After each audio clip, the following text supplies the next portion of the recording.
presentar a ustedes la red de apoyo psicosocial a familias y comunidades en situación de aislamiento preventivo por COVID-19. Esta es una iniciativa de investigación-acción en el aula que se desarrolla en el marco de los cursos de Psicología Social y Psicología Comunitaria del programa de Psicología de la Universidad Santiago de Cali. Bueno, estamos inscritos en el marco del aprendizaje-servicio. Lo que buscamos es que se integre al programa de estudios del área de psicología social las reflexiones activas guiadas en torno a las situaciones inéditas que estamos viviendo en el marco del COVID-19, que se integre también la investigación en el aula como un proceso de aprendizaje y la práctica de comunitaria. Como contextualización, debemos recordar que en Colombia ya son aproximadamente 10 los decretos que se han dictado en el marco de los programas de prevención del contagio por COVID-19. Bueno, sabemos que el primer decreto fue dictado por el gobierno nacional el 24 de marzo del 2020. En ese momento estaba cambiando nuestra forma de vida y nuestras prácticas en el aula. Como medida de aislamiento preventivo obligatorio, los estudiantes pasaron a estudiar desde su casa mediados por computadoras, ya que teníamos que prevenir la aglomeración en las aulas. Desde marzo 24 hasta hoy, octubre 30, la situación ha cambiado un poco. O sea, del susto inicial que pasamos al inicio del año, ahora hay cierto relajamiento con las medidas de protección y de bioseguridad que se han identificado como factores protectores frente al contagio por COVID. Sin embargo, nosotros este trabajo lo hicimos durante el primer semestre. Estábamos en ese momento en el que teníamos desazón frente al proceso a continuar en las actividades en el aula. Bueno, dentro del temario de los cursos de Psicología Social 1, vemos psicología y actitudes, como tal vez muchos colegas lo hagan en sus planes de estudio. En ese momento decidimos emplear una escala Likert para identificar cuáles eran las actitudes de los colombianos y las colombianas frente a las medidas de aislamiento preventivo dictadas por el gobierno. Nos aventuramos a diseñar esta escala de una forma colectiva y para ello postulamos 4 factores. El primer factor fue el factor de información. Estábamos indagando por la forma como las personas perciben la información que reciben a través de los medios y las actitudes que adoptan hacia esa información. El segundo factor fueron las estrategias para organizar la vida diaria. Bueno, cambian nuestras rutinas. Pasamos de pasar gran parte del día fuera de casa estudiando o trabajando a estar todo el tiempo en familia. Y eso produce ciertas tensiones en los hogares que merecen la pena ser analizadas y evaluadas. Entonces desarrollamos algunos ítems tratando de identificar estas actitudes que teníamos frente a esas rutinas diarias. El tercer factor que analizamos fue el contacto con el entorno. Se diseñaron algunos ítems que iban de la mano de identificar de qué forma manteníamos una relación de pertenencia y unos vínculos afectivos estables con las personas que eran importantes para nosotros y estaban fuera del ámbito familiar. Y la cuarta dimensión fueron las iniciativas de apoyo mutuo. Sabemos que la pandemia golpea de una manera desigual a la población y esto ha movilizado la solidaridad colectiva para apoyar a aquellas personas menos favorecidas. Entonces estamos en este momento nosotros indagando por esas disposiciones hacia acciones prosociales en beneficio de aquellas personas que así lo requieren. Con el grupo de Psicología Social 1 entonces diseñamos un formulario de Google a través del cual aplicamos la encuesta que generamos colectivamente en el curso. De ese modo, los estudiantes aprendieron sobre actitudes haciendo una escala de medición de actitudes que después fue pasada a validación por pares evaluadores. Bueno, en paralelo a ello, en el curso de Psicología Comunitaria estaba el reto de generar acciones que beneficiaran a la población que estaba ya sumida en la ansiedad y en la tensión y en el miedo. Entonces, los resultados de la encuesta que aplicamos pues fueron un insumo a través del cual en el curso se gestaron proyectos de investigación-acción tendientes a identificar los problemas derivados del aislamiento preventivo obligatorio y poder acompañar a las comunidades y a los grupos que así lo ameritaban. Este grupo de psicología comunitaria, con esta idea de la red de apoyo se posicionaron en 9 sitios diferentes y crearon 9 nodos para la atención. Esos nodos, algunos pudieron llevarse a cabo, las acciones de algunos nodos pudieron llevarse a cabo de manera presencial, sobre todo cuando los estudiantes identificaban dentro de sus propias familias acciones a realizar, pero también fueron acciones mediadas por computadora, cuando así fue requerido. Nosotros pasamos por 3 fases. La primera fue una fase investigativa, formulamos un diagnóstico de lo que estaba pasando con la población, realizamos acciones colectivas promoviendo actitudes de autocuidado frente a las medidas de aislamiento preventivo obligatorio. Hicimos un proceso de sistematización que nos pudiera dar un insumo para plantear posteriormente nuevas acciones a desarrollar. Para presentarles lo que hicimos en más detalle, entonces tomamos una definición clásica de actitudes desarrollada por Goldon Alport, donde él define la actitud como un estado o disposición mental y nerviosa organizado mediante la experiencia que ejerce un influjo directivo dinámico en la respuesta del individuo a toda clase de objetos y situaciones. Nosotros nos basamos en 3 dimensiones de las actitudes: la dimensión cognitiva relacionada con las creencias y opiniones, la dimensión afectiva con sentimientos positivos o negativos frente a las medidas de aislamiento preventivo obligatorio, y las dimensiones procedimentales o las acciones que las personas realizaban frente al aislamiento preventivo.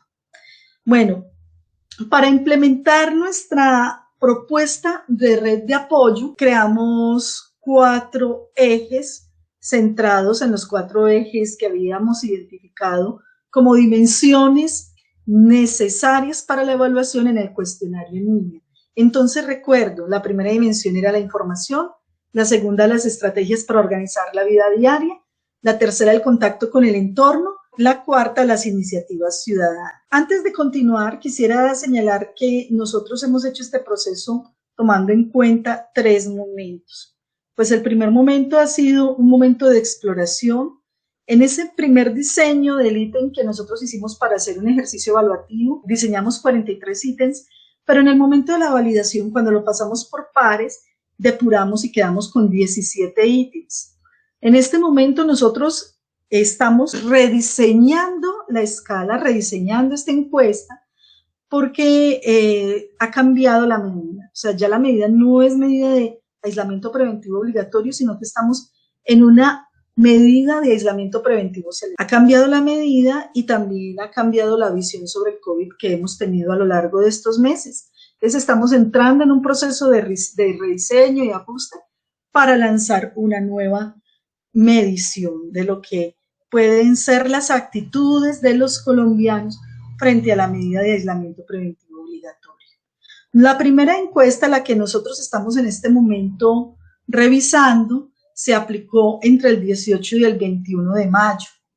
Bueno, nosotros luego hicimos el ejercicio de depuración. Recuerden que esto no parte de una investigación en sentido estricto, sino que parte de un ejercicio formativo en el aula, donde queríamos que los estudiantes comprendieran la noción de actitudes y cómo se miden las actitudes y se aventuraran al diseño de una escala de actitudes, tomando en cuenta que estábamos frente a una situación inédita y necesitábamos orientarnos en esta situación.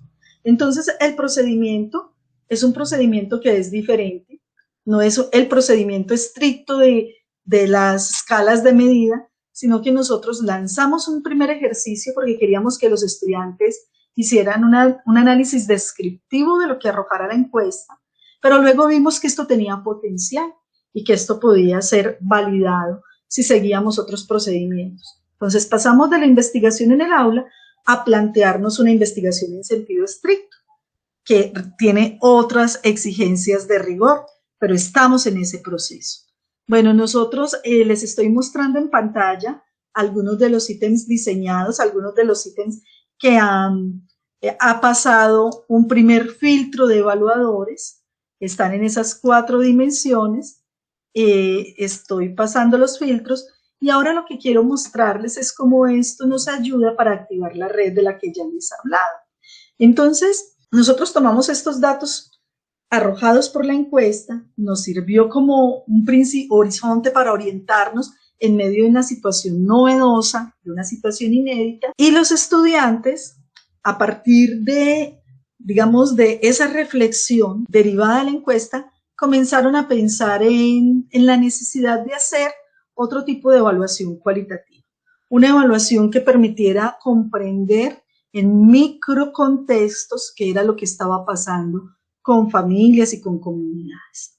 Bueno, les adelanto que a partir de este ejercicio se activaron 9 nodos de la red y de cada nodo presentó su proyecto de acción durante la primera fase de la pandemia, y los problemas percibidos mediante este ejercicio cualitativo fueron sobre todo la ansiedad por pérdida de libertad de movimiento y por la información falsa que circulaba en redes sociales, la ruptura de la comunicación con los otros significativos que estaban por fuera de la familia con la que se convivía, el desequilibrio en el sueño y la alimentación, las sensaciones de soledad, la violencia intrafamiliar, la sobrecarga laboral. Hablamos de los docentes porque estábamos en un plano, en un marco académico, pero también vimos una sobrecarga en los padres que estaban en este momento conviviendo 24 horas con sus hijos, y vimos esta sobrecarga allí, y también vimos que la falta de entrenamiento deportivo estaba afectando profundamente a la población más joven y a los niños. Cali es una ciudad donde el deporte ha sido un estandarte, una vía de desarrollo para los jóvenes. El no poder estar en sus lugares de entrenamiento los estaba afectando profundamente. Por eso algunas de las acciones diseñadas por la red fueron directamente enfocadas en cómo acompañar a los deportistas en este momento cuando no tenían acceso a sus lugares deportivos. Aquí tenemos algunos árboles de problemas diseñados por los grupos, específicamente por el grupo de psicología comunitaria, y aquí están los objetivos de la acción que nosotros planteamos en red. Entonces teníamos objetivos lanzados hacia el factor 1 de información, el objetivo de sensibilizar sobre la pertinencia de informarse adecuadamente sobre el COVID, el objetivo de realizar acciones dirigidas a tener una rutina saludable, tanto física como emocional y psicológica, y que las personas sientan que tienen control sobre su vida, el objetivo que tiene que ver con promover relaciones saludables entre los miembros de las familias en función de buscar modificar los patrones de violencia que se presentan por falta de entendimiento mutuo, y el objetivo de fortalecer la capacidad de los participantes para generar y atender las necesidades de la comunidad cercana, o sea, para generar iniciativas ciudadanas y atender las necesidades de la comunidad. Nosotros, algunos materiales que utilizamos como forma para cumplir estos objetivos, como estrategia de cumplimiento de estos objetivos, fueron diseñados por el propio grupo, pero otros materiales le debemos un agradecimiento al grupo CIRA y también al colectivo que rastreamos a través de la página de psicosocial.net, quienes nos proveyeron de una cartilla que para nosotros fue clave, una cartilla sobre cómo atender psicosocialmente a la población bajo medidas de aislamiento preventivo obligatorio. Entonces les agradecemos a CIRA y a psicosocial.net. Aquí tenemos algunas de las actividades realizadas en cuanto a infografías, actividades sincrónicas e informativas sobre el COVID, tratando de reducir el impacto de la brecha digital en este momento. Pues diseñamos actividades para circularlas a través del WhatsApp, atendiendo que muchas personas no tenían datos, pero WhatsApp podían usarlo de una forma gratuita. Entonces empleamos el WhatsApp, pudimos divulgar estos cuentos diseñados para niños, entonces los tomamos de allí de psicosocial.net y los usamos como instrumento, como herramienta para llegar a los niños e informarles sobre COVID, y así con otros materiales que tenían que ver con el acompañamiento emocional a esta población. También aquí estamos viendo acciones realizadas por los jóvenes dentro de sus propias casas. Ustedes tal vez hayan podido identificar que a veces en algunos contextos trabajar con la propia familia es muy importante, pero a veces es muy difícil. Así que una tarea tan sencilla como sentarse con los miembros de la propia familia a decir, estos son nuestros riesgos, si no nos organizamos vamos a tener una situación difícil en las próximas semanas. Esto también es una acción que tiene que ver con lo que estamos haciendo, y que da cuenta de las competencias que desarrollan los estudiantes de psicología. Después de todo, empezamos por casa. Los resultados de nuestro trabajo es que nosotros pudimos identificar que las familias y comunidades que participan en los nodos desarrollan habilidades para dar manejo a los nuevos problemas y necesidades derivados del cambio social asociado a las medidas de aislamiento preventivo obligatorio dictadas por el gobierno colombiano para aplanar la curva de contagios por COVID-19. Recuerden, lo que les estoy presentando a ustedes fue desarrollado antes de junio del 2020. Sin embargo, ¿ahora qué? ¿Qué pasa de junio para acá? Nos hemos ido habituando a esta situación y eso ha hecho que nuestras prácticas de autocuidado se relajen. Nosotros queremos lanzar un segundo cuestionario, teniendo en cuenta esta experiencia previa, depurado, hacer el procedimiento bien, de otra manera, digamos con la seriedad que amerita ya una investigación que escala en su propósito. Entonces, estamos en el rediseño de este cuestionario, pero también estamos motivando a los estudiantes a los nuevos estudiantes de los cursos de psicología comunitaria para que continúen con la estrategia de red. Y nosotros hemos tomado de Paulo Freire la idea de que hay que acudir a métodos novedosos. Y esta idea de que podemos buscar lo inédito viable ha sido poderosa para nosotros, porque esta situación es inédita y estamos buscando el qué podemos hacer para atender nuestras necesidades en este momento. Muchas gracias por su atención.